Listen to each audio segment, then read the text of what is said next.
Hi, everyone. This is Mike Fitz, your resident naturalist with Explore.org, the world's largest live nature cam network.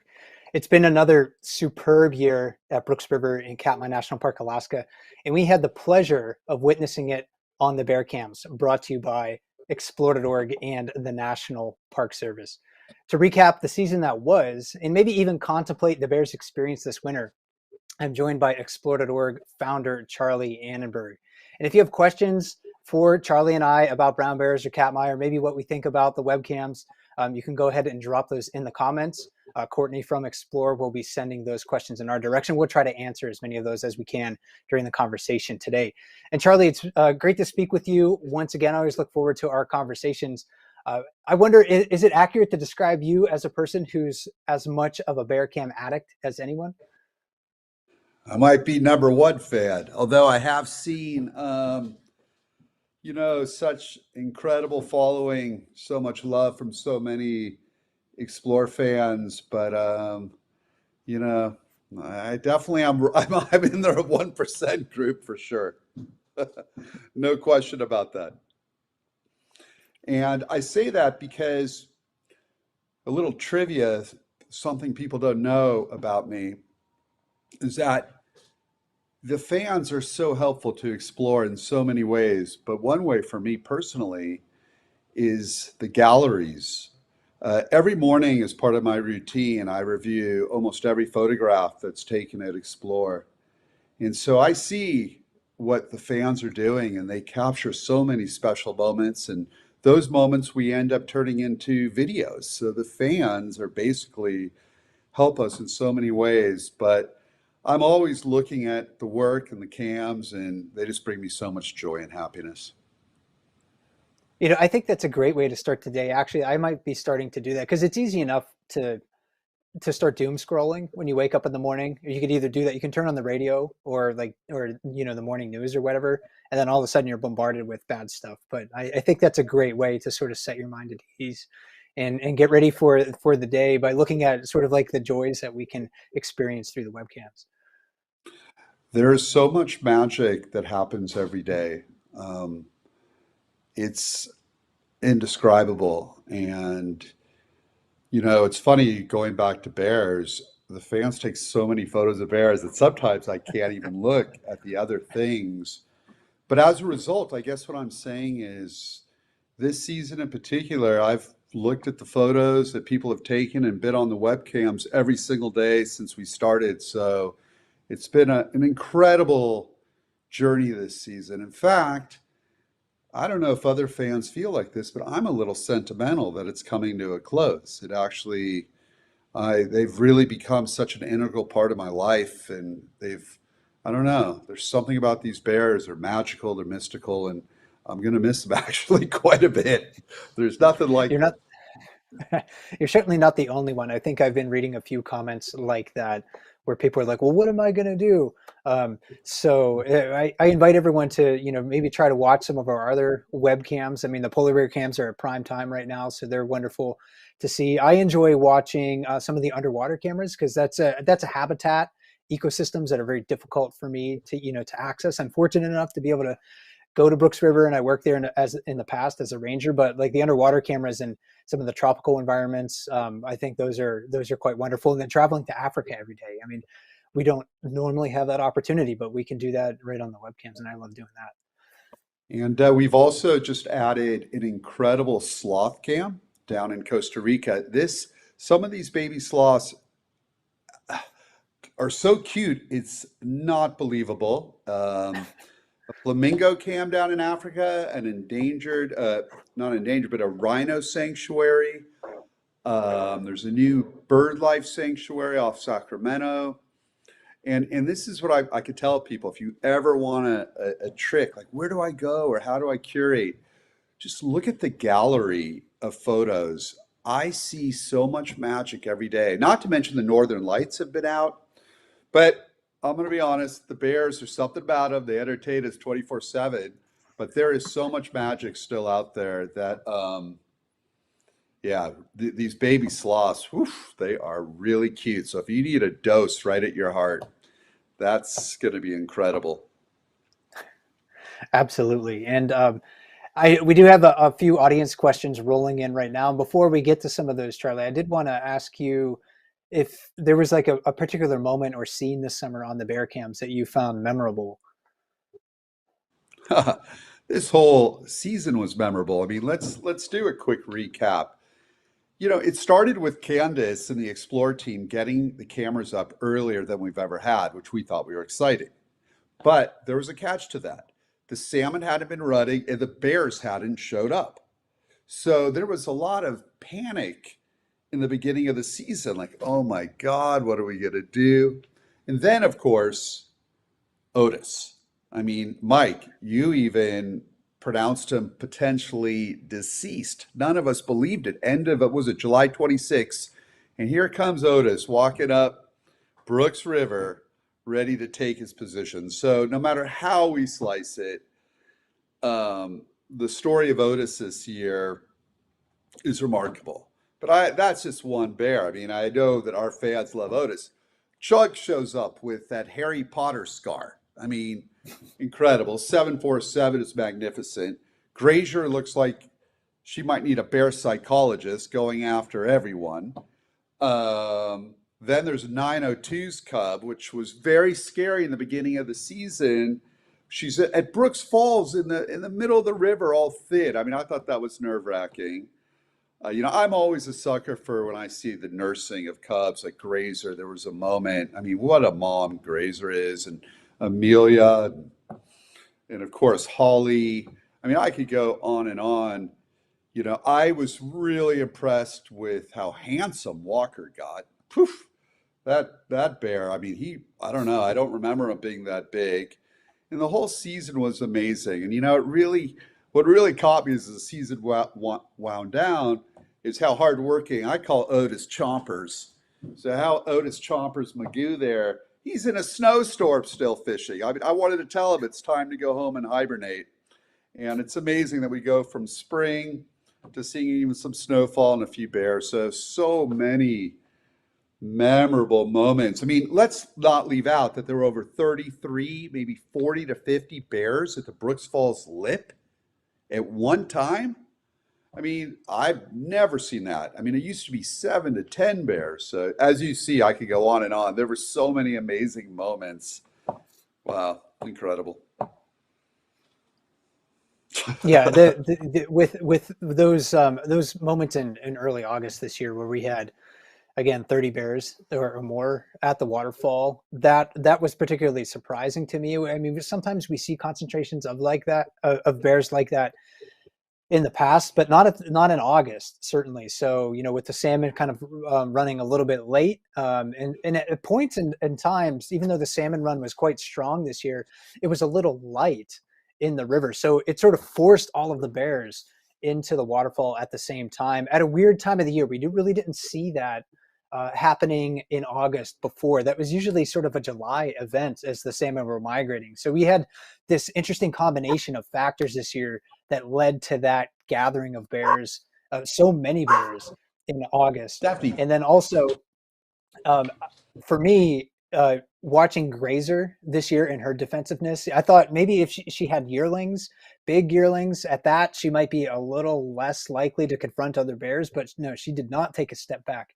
at all. She was in other bears' faces quite consistently. So that was you know, one of the storylines that I was eager to follow, you know, throughout the entire year. I mean, in a way, there's an argument to be made that Grazer was, you know, perhaps like the most dominant bear on the river because she confronted virtually every bear that came in her vicinity, and she wasn't doing it to necessarily displace them from food resources or mating opportunities like an adult male will, but she was just, you know, she was just on edge so much. But her cubs really did well for themselves this year, partly because she was so defensive and gave them access, you know, to fishing spots that other mothers didn't. So that was really wonderful for me to see too.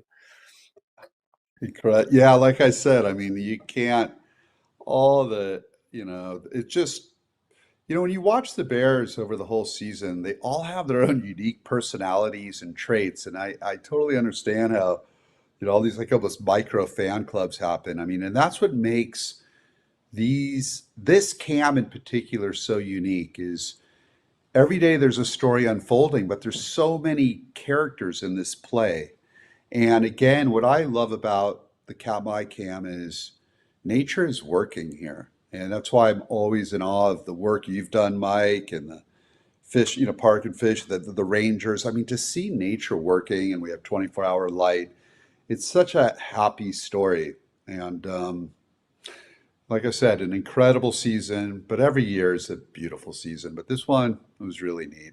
I mean, this Otis story alone was just incredible. Every year is different on bear cam, and we focus a lot about on the individual animals, many of them that you and I have mentioned already during the chat. And somebody actually was wondering, Charlie, if you're able to ID the bears. It seems like certainly a lot of the the well-known characters like Otis, for example, or 747. Sometimes it can be kind of easy to ID them. But do you have any tricks or something like that that you might um, might help I that helps you to identify some of the bears versus the others? Well, it's interesting you'd say that. I still struggle identifying a lot of the bears, and I wish I was better. And what really helps me again is, and so I'll mention this to the fans, when you take your photographs, I love when you write captions like which bear it is or where it is, because that helps me learn and identify the bears. Um, this is kind of where I guess rangers and science and I differ a little bit. I think all the bears should have nicknames and names because it personalizes them and it's easier to remember. 747 is lucky because he has a name, wide body 747. But like, I don't know. Like, I wish that more of the bears had names because I don't know. I feel it's easier to identify that way. The numbers I do struggle with, but the fans are the ones that really help me when they label them because I'm always looking at their photographs and it helps over time. But I still struggle right now. Like the bears that are remaining at Brooks, I'm looking and which bear is that? And then a fan will tell me. So I ask. It can be a difficult time of the year to identify some of the bears, especially those young subadult bears. I mean, they can kind of just look like brown blobs, um, on the webcam. So without a lot of distinctive features for a lot of the young bears, it can be hard to tell them apart. But the hive mind of the bear cam audience really does work pretty well, and you're accurate most of the time. So Charlie, it's not you that's relying on the bear cam audience, but I often will read the comments from time to time to see not only what I've missed, but also to identify some of the bears that are on camera because I can't watch 24/7. I have to take breaks or I have other work that maybe I have to accomplish. So yeah, I certainly appreciate all those efforts. And we did, again, we have several questions in our queue here. This is actually more of a comment than a question, but I do want to share it with everyone. This person says, no question, but thank you. I started watching Bear Cam. Now I love so many other cams. So yeah, Bear Cam is, I think, a little bit of a gateway drug to some of our other webcams on Exploded.org. So thanks for writing that in. Uh, Charlie, a question that I had for you actually before the conversation, because I know this might come up, but somebody did ask it, thankfully. But somebody was wondering about the picture behind you. And is there a story behind it? And can you talk about that photo or Uh, painting? let's look at it a little bit as I tilt it. I was in the Jasper, Canada area, and I happened to stumble into a gallery and I saw this painting, and it just to me channeled the soul of, you know, bears. I loved the colors in the eye, if you can see it. A lot of paintings that are done of bears, they make them look a little scary. They show the big claws, the teeth.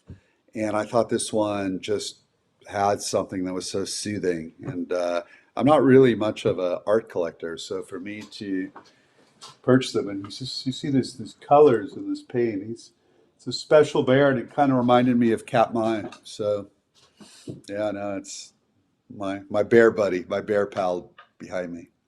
And when I do the Zoom meetings, I have lots of photos from the fans that I use as my screensaver as well. Yeah. Yeah, well, it's a beautiful piece of art, and I think again, that's another thing that the bear cams have inspired is people to explore art in different ways, either if that's writing poetry, for instance, or even sometimes we get fan fiction, which is always fun to read. And then there's the artwork, there's the drawings, the sketches, the paintings that we see. So if you have those, you want to share them in the comments, feel free to drop them in there. It's always really fun to go to look through those and see what people have created based on Bearcam. And I another have a whole, yeah, go on. I'm sorry, I didn't mean to interrupt you, but I have a whole collection of artwork that fans have done of the Bears. Some of the artwork is just so stunning. And then I love the kind of poster art when it comes to Fat Bear Week. I mean, just hilarious and brilliant. So, yeah, it's really amazing the artwork that's been inspired.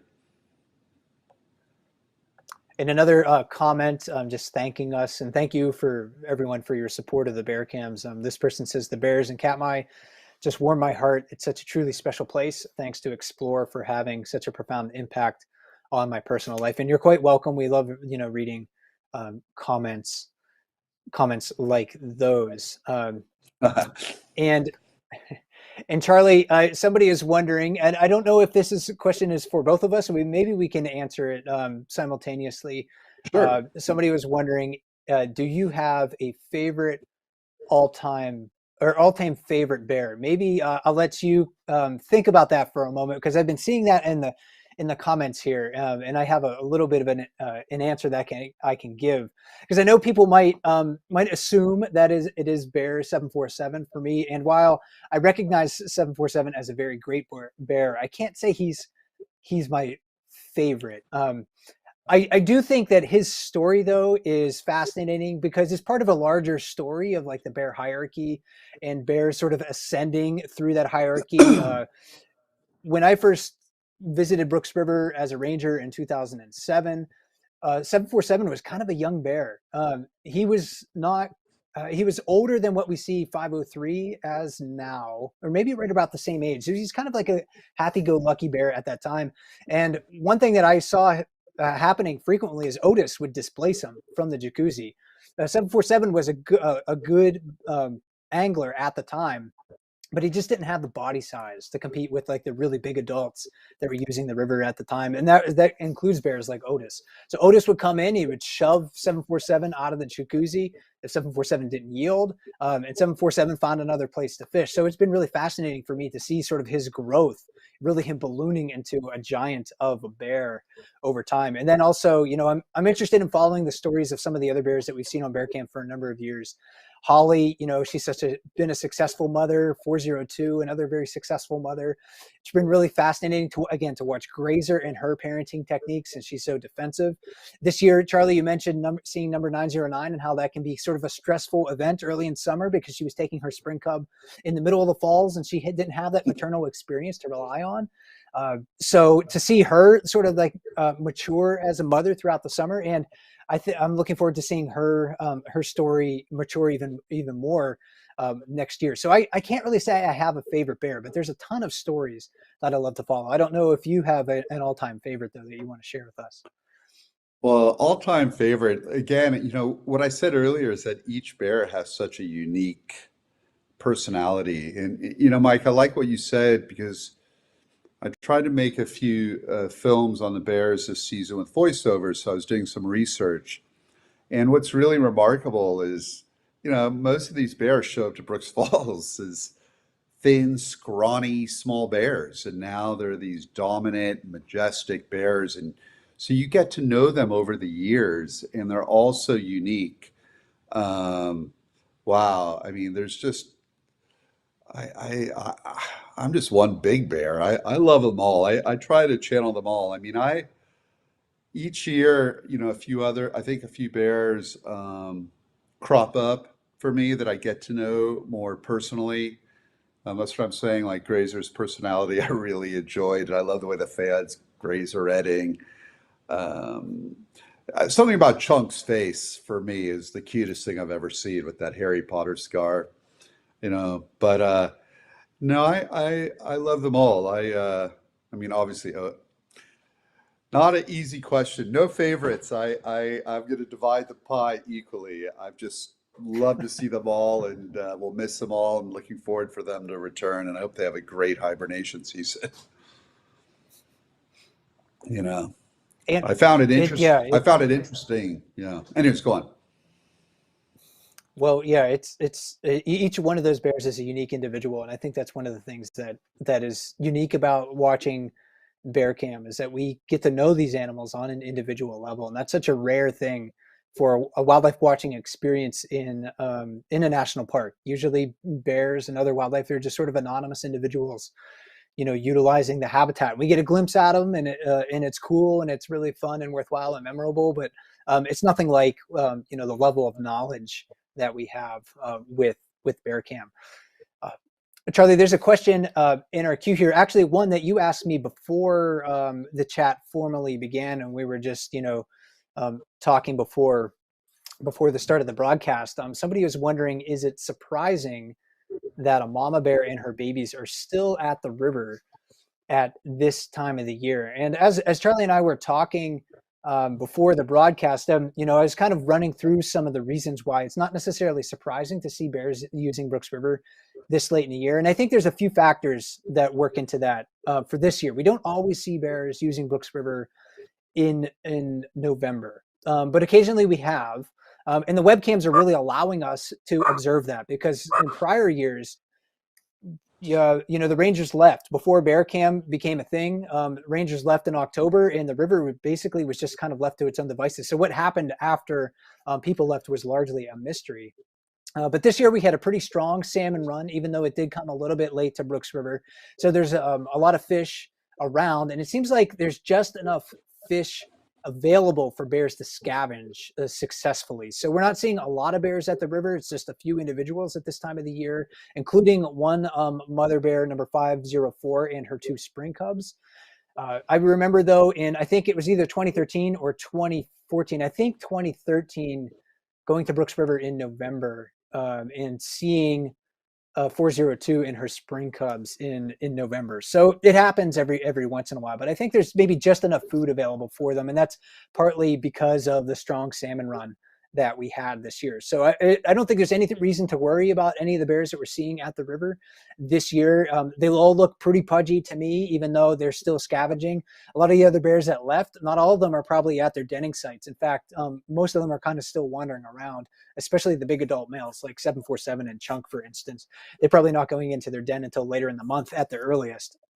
So they're out there wandering around, maybe finding another late season fishing spot, but there are very few of those things available. So, not a surprise to me to see bears fishing at Brooks River, but it's been wonderful to watch, and not something that we can expect to see every year, Charlie. So yeah, if we have our cams, the weather cooperates, and we have our cams into early November next year, we might not see that many bears. Yeah. I don't even know how they make it up the mountain. Some of them like got so heavy. My God, this year they're eating on so much salmon. 747 sometimes can't even make it up the hill. I always wondered, but yeah, hopefully, it's interesting how, like I said, we had the cams on earlier and then later, and it's so fascinating to see some still there with the snowfall and storms. It's amazing. And a question specifically for you, Charlie. Somebody was wondering, how do you hope that the live cams will help the ecosystem? Mm. That's a wonderful question. And I always just try to go back to simplistic answers, fundamentals. I believe that I believe that by creating an emotional connection to the natural world in the purest way possible, is that because we take care of what we love. And I believe that the cameras help people really develop this emotional connection to our natural habitats, and the live cams are watching. And as a result, we take better care of it. And that could be through time, donation, education, philanthropic giving. So I really bring it back to that simple truth. I mean, you can look at it so many ways. Um, I mean, when you think about all the great explorers and scientists and people who studied animals, the fact that you get to observe nature and it 24/7 in this type of habitat, you could be writing PhDs on it. But I think, and that's where we go back to bear cams. I mean, just looking at its growth in Fat Bear Week, that's because people care and you're celebrating nature working, but you don't have to preach it. You're just, you don't even, you're not even, you're so much more evolved. It's like taking a multivitamin. If you go to explore every day and you think of it as a multivitamin of your health, your happiness, your well being, you're going to have such a different outlook on the world. Um, and so, yeah, that's really how I believe live cams do that is we take care of what we love, and the cameras help develop an emotional connection. And I always say that because unfortunately, sometimes we have animal deaths on the cams, especially in the birds. And as sad as it is, it's also a testament that it's working, that people care that much. So it's really a powerful tool, and I'm just so honored to be able to share it with our audience. Very, very true. Yeah, that the first I think step in stewardship is awareness. And if you're gonna care for the health of our ecosystems around the world and the people who benefit and live in these places, then I think the first step is being aware of these places, and the cameras are part of that bridge. They're part of that effort. So yeah, I'm glad to be a part of it as well.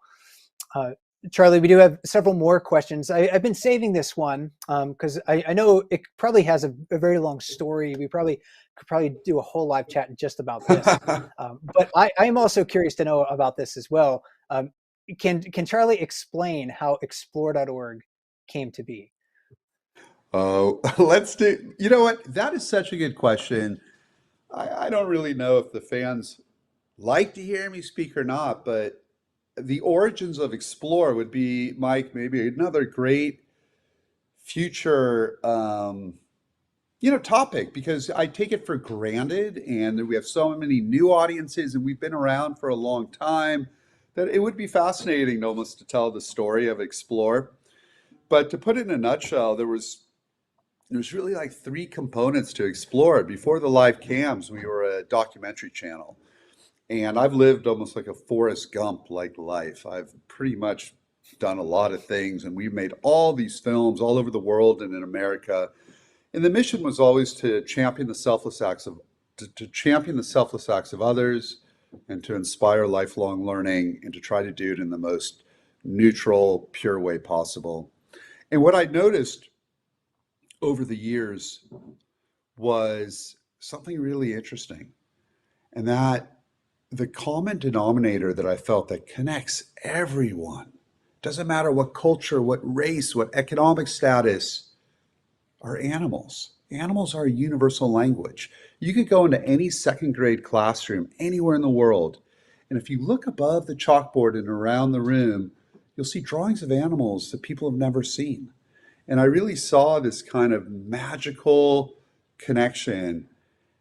And I just love that. And so that's where like the shift went from a lot of the films to just kind of more focused to the two divisions that I call Dog Bless You and the live cams, which I nicknamed Pearls of the Planet. But and so that's really it started with traditional documentaries and then it just kind of evolved. And it's really amazing. And but it's a whole we could go much deeper. That was me trying to put it really simply.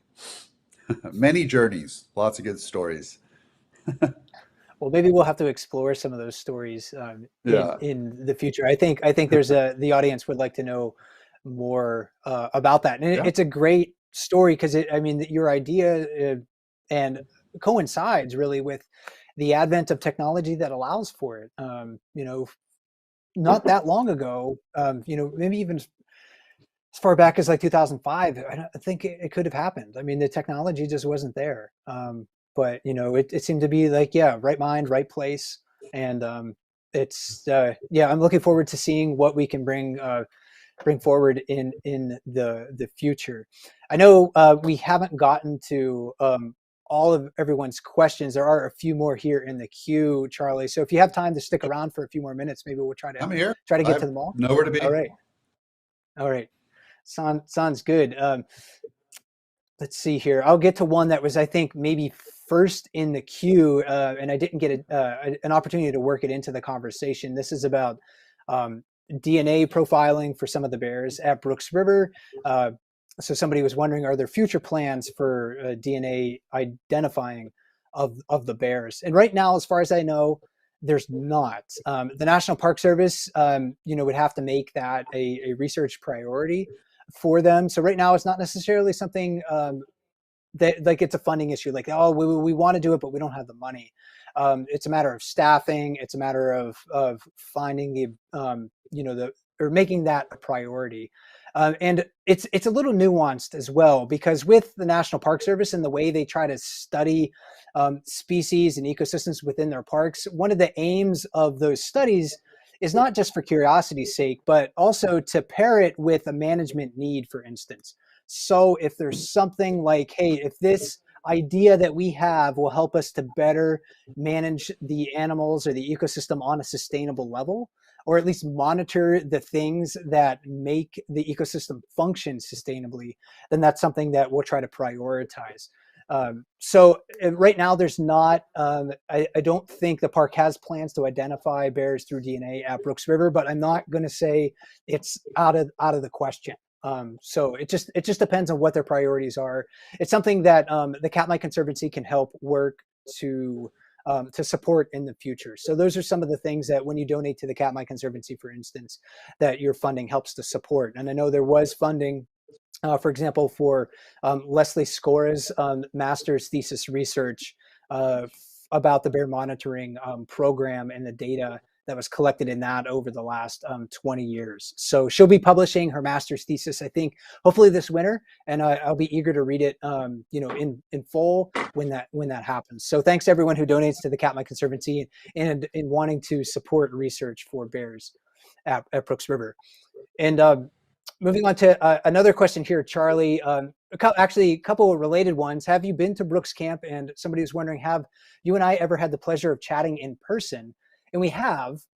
We did go to Brooks River, or excuse me, you came to Brooks River. I think it was maybe 2013. I think I was just hired specifically that year to be the bear cam ranger that year. So it was kind of a new job to me, even though I wasn't new to Katmai. But what was it like for you to visit Brooks River way back when? I'm sure you must have fond memories of it. I I love it. I mean, it's just such a fascinating place. I mean, anyone who has the opportunity, I couldn't suggest to hire, because the cams are great, but there's something about just the smell, the air, the people, and seeing these bears. I mean, when you're walking on a path and these are bears that you're watching every day on the live cams, it's kind of like, I don't know. I live in LA. It's like the Hollywood tour bus. Like, oh my God, that's 747. There's Grazer. Look at Otis. There's Holly. Oh my Chunk. So it's really incredible, and to see the salmon and the sounds, and you also get a much bigger perspective of the whole area. It's such a magical place. I mean, Alaska is so magical. I miss it. Look forward to getting back. It's really, it's a pearl of the planet. I don't know from a wildlife perspective if it really gets much better than Katmai. It's really Yeah, Katmai is incredible. a special place. It's I honestly, I can't imagine my life without it, to tell you the truth. My life could have taken many directions, but I feel very fortunate to have discovered Katmai and to have it part of my life. Uh, Another I think question that for you, Charlie. How many? Somebody was wondering, how many camera locations have you visited? I mean, we have a lot of cameras. I don't think you visited all of these locations, but somebody was just curious. oh, I don't even know if you can throw out a ballpark number there. I'd have to do a count. There's certain areas that I've been to, but not visited the camera, but got the idea by being in the location. But so many cameras in the last 5, 6 years, back to the beauty of online research, we've been able to set up um, So I've been to the regions, but not necessarily the locations. I mean, with the polar bears and with obviously the brown bears, but a great example. I haven't been to Dakura where, the Dakura eagles are. Um, I'd say probably about 40% I've been to. And then the others I haven't. I mean, there's so many that pop up. So, I mean, is it fair to say that with our sloth cam in Costa Rica, that I was at that's Daphne, a sloth toucan rehab, but it wasn't that one. So that's what I'm saying. It was inspired by, but not necessarily that certain location. So it's kind of an interesting balance. Yeah, I hadn't thought of it Daphne, that way actually, because I've been to like Channel Islands National Park, for instance, where we have several cameras, but I haven't been to the camera locations, um, for example. So yeah, um, I don't think there's anyone on our staff that has visited them all, and that includes our technician who does a lot of work to manage the webcams. So thanks to him. Uh, Somebody was wondering about the bears in the river right now and what's the latest in the season. The bears have been documented along Brooks River, and it's probably about this time of the year, going into like the middle of November, late November. Again, bears in Katmai National Park can be active uh, into December, but it's the longer we go towards like the official start of winter, the less and less likely it's going to be that we're going to see bears. So they're dispersing away from the river, going towards their denning sites. Uh, so right around mid-November, I think is the latest that has been that I can remember at least. But the bear cams I think will help us keep track of those things, maybe more specifically going into the future. And somebody was wondering about how long the bear cams will stay up this year. November 15th is probably going to be the last day for the lower river cameras. But Dumpling Mountain will stay online. That camera's in a pretty good location. As long as the wintertime weather doesn't destroy that, the wind turbine that's up there, we should have some juice to power that camera. So I think we'll be able to enjoy views of Brooks River from afar. But the cameras at the river, they're just not getting a lot. They're not going to get a lot of sunlight, especially in late November and December. Just the sun is just at such a low angle, and there's a lot of trees that end up shading the solar panels that are powering the cameras at this time of the year. Maybe one final question for our chat today, Charlie. And this is kind of an interesting one. I think I might know the answer, but I'm going to give you a chance to answer it for yourself here. What's your favorite animal? I have two guesses actually, but I'm not going to say which one, what they are. uh, are- do we get to remove dogs from this because that's, a pet, an animal? Because That obviously was one of my somebody guesses dog, actually. dog bless you, but I'm probably just a big bear myself, so I'm gonna have to go with bears, and I love them all. I mean, I love sea life, so dolphins and whales, and but bears, and then I don't know. I could give you a list. I mean, lions are so beautiful if you ever get or elephants in Africa.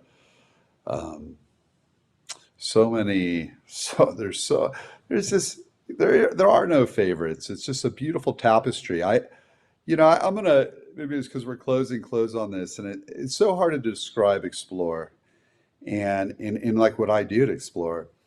And I was telling someone the other day, you got to think of Explore as we are the world's largest virtual zoo without bars.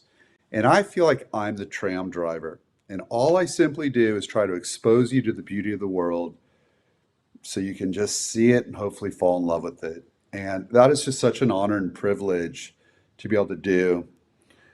And so, when I see so much beauty happening every day, there are no favorites because it together it just shows you how magical this planet is that we live on. And the news and media sometimes doesn't allow you to see that. And I get to see it every day. And for anyone who wants to get on that tram, and that's what I mean, just look at the gallery if nothing's happening on the live cams, and you'll get a sense of it. It's truly an amazing place. And I'm going to add one thing. We talk a lot about the live cams, but I'll tell you the real thing that makes Explore unique it's a community. You guys who are on this and whoever isn't, you're what makes Explore so beautiful. I mean, looking at the fabric and the interactions of people and the passion and I mean, someone could be sick and someone will help them or be going through a rough time or talking. So it's really the convergence of everything, of celebrating nature and falling in love, and then these micro communities that form. It's just a great honor. And that's what we are. I mean, if you think about it, we are the world's largest virtual zoo without bars. And I think myself and the other moderators and cam ops, we're just the tram drivers that are just trying to expose you to the beauty of the world. You know? Absolutely. Couldn't agree more. Thanks so much, Charlie, for joining me today. It's been a fun conversation, and I look forward to more of them. Yeah. And like I said to anyone, we will be having a little brown bear withdrawal, but seriously, there's so much magic going on between the polar bears, the sloths, Africa, underwater, bird sanctuaries, northern lights. You know, it won't be the same, but I assure you, you're going to find a lot of happiness there. And Dakura's already building our nest. I mean, geez, I mean, so lots of great stuff. And everyone, thank you for joining in and being part of the Explore family. And Mike, it's always a great honor. You're so humble the way you describe yourself, but you're such a great addition to Explore. So thank you for interviewing me and being a part of the family. You're quite welcome. Thanks for giving me the opportunity. And thanks to the Explore team, everyone who works behind the scenes to make this a reality. Thanks to our camera operators, again, who curate a lot of those views that you enjoy, largely volunteer camera operators. So I appreciate the work that everyone does. My name is Mike Fitz with Explore.org. I've been talking today with founder of Explore.org, Charlie Annenberg. Stay tuned for more live events. We'll have several of those coming up this winter. And remember, as we like to say at Explore.org, never stop learning.